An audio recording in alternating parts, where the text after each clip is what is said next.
आज तक लोगों को नहीं मालूम कि पूजन करने बैठते हैं तो सबसे पहले क्या करते हैं। पर सबसे पहला काम मंदिर में बिना पंडित के सबसे पहला काम कौन सा होता है? तो सबसे पहला काम होता है भगवान को धन्यवाद देना कि आज भी आपने मुझे इस मंदिर में आपका दीदार कराने के लिए, दर्शन कराने के लिए बोला। अगर पंडित साथ में होगा तो पहले वो मंत्र बोलेगा, स्वस्ति वाचन करेगा।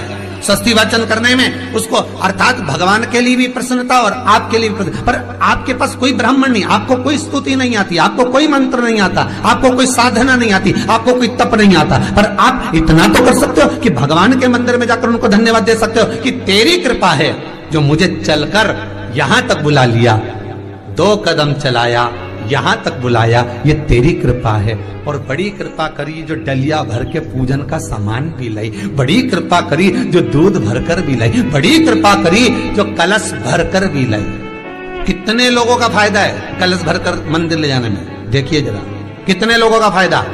हिंदू धर्म में विष्णु पुराण में, पद्म पुराण में लिखा है, सौभाग्यवती नारी जब भरा हुआ पानी का लोटा लेकर कलश लेकर जाती है और उसको देखकर कोई व्यक्ति निकल कर चले जाता है तो जिस काम के लिए जाता है वो काम सफल हो जाता है। मंदिर का ही लोटा,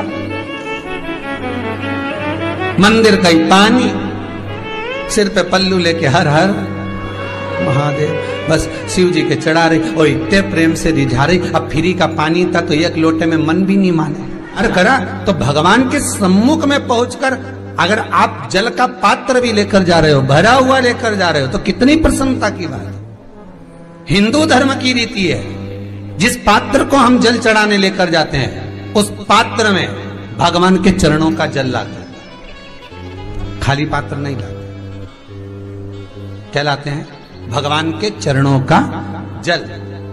उस चरणोदक को लेकर आए, घर में रखा, सबने अपने नैनों में लगाया, हृदय में लगाया, चित्तवृत्ति में लगाया। खाली पात्र हम लेकर वापस नहीं आ रहे हैं। शिव मंदिर में जब जब जाओ, जल चढ़ाने के लिए जाओ, पात्र तुमने शंकर जी को पूरा पानी चढ़ा भी दिया तो शंकर के चरणारविंद का थोड़ा सा जल पात्र में डाल के भले 2 बूंद लाओ, 4 बूंद लाओ, इतना सा लाओ, पर लाओ और उसको पूरे परिवार के नेत्रों में जब लेकर आए हो चरणों तक तो लगाओ। पर खाली पात्र नहीं लेकर आना। खाली पात्र लाने में ध्यान दीजिए, जब आप पूरा जल समर्पित कर देते हैं, जल समर्पित भी पूरा करना है। भगवान को चढ़ा रहे हो तो पूरा समर्पण होना चाहिए, पूर्ण समर्पण। इसलिए शंकर भगवान को अधूरा समर्पण नहीं, इसलिए श्रीफल भी पूर्ण चढ़ता है। शंकर जी के मंदिर में श्रीफल नहीं फूटता, पूर्ण श्रीफल। बेलपत्री भी पूरी, चावल का दाना भी चढ़ेगा तो आखा, फल भी चढ़ेगा तो आखा, फूल भी चढ़ेगा तो आखा। भगवान को कोई चीज खंडित नहीं चढ़ती, शिव जी को जल भी चढ़ेगा तो पूर्ण। जिस जल को चढ़ाने के लिए लेकर गए उसको बचाकर नहीं लाना है शिव मंदिर में से, संपूर्ण भाग, क्योंकि भगवान के चरण की रज जब हमारे घर में प्रवेश करेगी तो हमारा आत्म कल्याण तो स्वतः ही हो जाएगा। शिव करुणा कर ही देंगे। पर कई लोगों की आदत रहती है, और आपने भी गलती करी होगी, गए होगे, चढ़ाकर भी आए होगे, पूरा पानी भी उंडेल कर आए होगे, चढ़ा भी दिया, छोड़ भी आए, पर लेकर नहीं आए होगे। कई लोग गलती कर जाते हैं और फिर बाद में कहते हैं हम तो इतने साल से पूजन कर रहे हैं, भगवान हमारी सुन ही नहीं दिया। तो भगवान के मैं तो तैयार बैठा, पर तू नवा के चली जाए, लेके तो कहीं जाए। तो भगवान थोड़ी ना कहेगा कि तू मेरे पास में आए तो मेरे चरण की रज लेकर जा। भगवान थोड़ी ना कहेगा कि मेरे पास में आकर तू ये लेकर जा।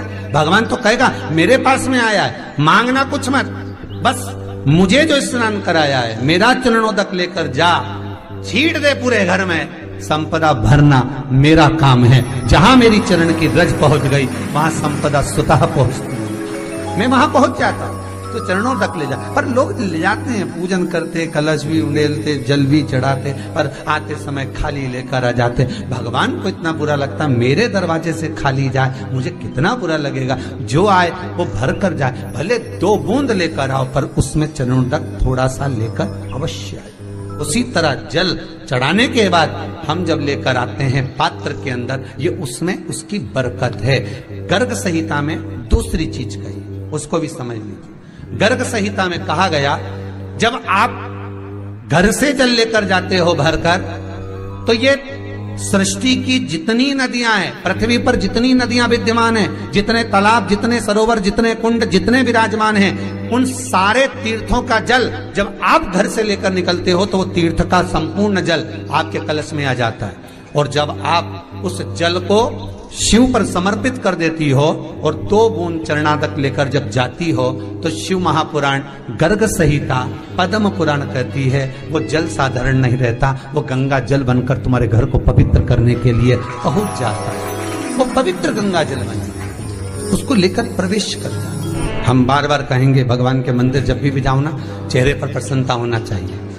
किसी से मिलने जाओ ना, चेहरे पर अगर प्रसन्नता नहीं और ऐसे ही पहुंच गए ना तो वो श्रेष्ठता नहीं मानी गई। तुम तुम्हारी बहन के घर जाओ, सती मैया जलकर भस्म क्यों हुई? माता सती के भस्म होने का कारण क्या था? सती को पिता पर जितना क्रोध आया उससे ज्यादा क्रोध सती माता को अपनी बहनों पर आया कि मेरी इतनी बहन, ये 60 की 60 बहन मेरे सामने खड़ी रही और मैं आई तो प्रेम से मुस्कुराई तक नहीं। आप किसी के यहाँ जाओ और कोई के यहाँ पहुंचे और जाते से आप उस पहुंचे और कहा जी जी राधे राधे, जय श्री कृष्णा, हर हर महादेव, श्री शिवाय नमस्तुभ्यम, ओम नमः शिवाय, आपने बोला और उसके चेहरे पर प्रसन्नता नहीं आया तो ऐसे घर में जाने से कोई फायदा है क्या? और आप किसी के यहाँ जा रहे हो तो आपके चेहरे पर भी प्रसन्नता होना चाहिए, सामने वाले को तो हो, आपके भी चेहरे पर भी। मंदिर में जब जब जाएं, गुरु के दरवाजे पर जब जब जाएं, परमात्मा के चरणारविंद में जब जब जाएं, माता पिता के चरणों में जब जाएं, घर के बुजुर्गों के पास जब जाएं तो तुम्हारे चेहरे पर प्रसन्नता होना चाहिए। भगवान को भी लगे दुख भले है इसको पर चेहरे पर प्रसन्नता है।